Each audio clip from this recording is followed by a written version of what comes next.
Bonjour à tous, j'espère que vous allez bien.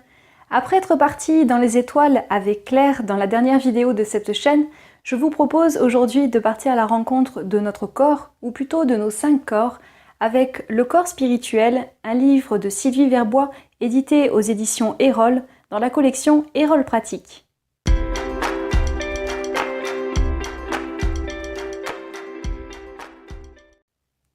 Sylvie Verbois, qui est déjà l'auteur de plusieurs guides de développement personnel chez Erol, tels que la phytothérapie, l'ayurveda ou encore les chakras, nous invite ici à découvrir nos 5 corps. Il s'agit de nos corps physiques, éthériques, astral, mental et causal. Avec un grand souci de précision, elle nous explique comment ils fonctionnent, comment ils sont reliés entre eux, comment ils sont reliés au monde et aux autres, grâce notamment à nos 5 perceptions sensorielles et aux 5 éléments. L'auteure ne s'intéresse pas uniquement à l'aspect mécanique de notre corps, elle décrypte toutes nos émotions. Chaque émotion trouvant une place bien précise dans nos corps, nos organes et nos cerveaux. Et avec l'aide d'exercices de visualisation, de méditation, des couleurs ou encore des huiles essentielles, Sylvie Verbois nous aide à rééquilibrer et à canaliser nos émotions afin d'harmoniser nos corps et de nous aligner avec les projets profonds de notre âme et de l'univers. J'ai eu grand plaisir à lire ce livre, en particulier la 3e partie, car elle décortique les différentes manifestations physiques qui traduisent un mal-être, comme l'angoisse, la peur, la douleur ou encore l'impatience. L'auteur nous propose dans un premier temps de nous mettre à l'écoute de notre corps pour avoir un regard extérieur et de déterminer notre mal-être.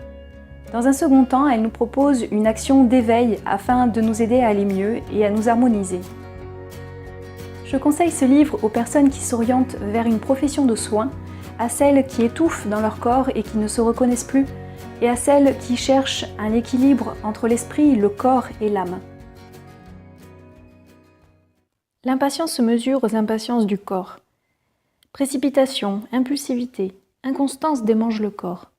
Cerveau, crâne, méninges, peau, épiderme, jambes sont agacées. Il ne cesse de bouger et de s'agiter. Il se presse, se dépêche, brasse de l'air, fait du vent. Il est tout en coup de vent et en courant d'air. L'esprit désire tout obtenir tout de suite, faire et avoir. On ne se laisse pas de répit, craignant que l'on nous oublie.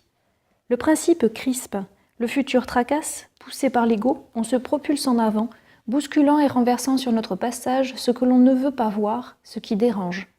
Se poser comme ralentir fait peur, la peur de la page blanche, de l'instant du silence, d'être seul, de se côtoyer sans témoin, de réaliser à quel point on s'est éloigné de soi.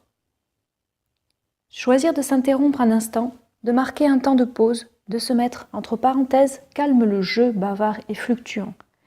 Interrompre le mental phraseur et volubile en lui proposant de regarder avec les yeux du cœur, le détachant ainsi de l'attractivité des apparences.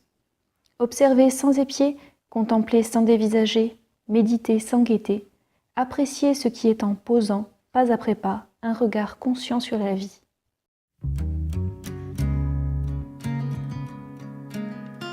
Merci à tous d'avoir suivi cette vidéo. J'espère qu'elle vous a intéressé et que ça vous a donné envie de lire le livre. Dites-moi en commentaire. À très bientôt pour une nouvelle vidéo.